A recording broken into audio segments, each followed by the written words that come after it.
Election 2015, Nick Clegg in Public Servants Pay pledged millions of public sector workers would be spared pay cuts under Liberal Democrat plans, Nick Clegg has said. Mr. Clegg said pay should rise in real terms for 2 years from 2016, and then by more than inflation once the deficit has been dealt with.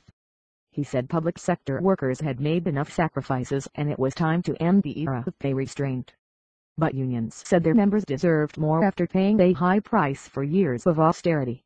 The Conservatives have refused to rule out future real terms pay cuts for NHS staff but said the billions in extra funding they are promising for the health service made a better deal more likely.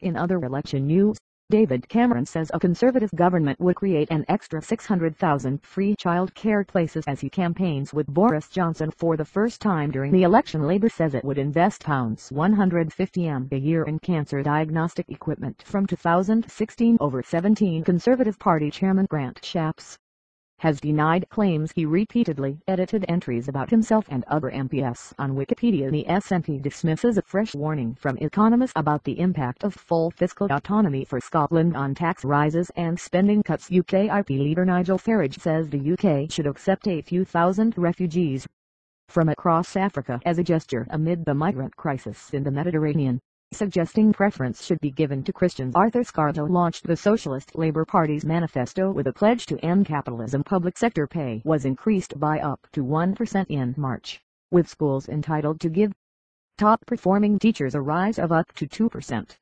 This followed a 1% rise in the previous 2 years, which was preceded by a 2-year freeze, excluding the lowest-paid workers.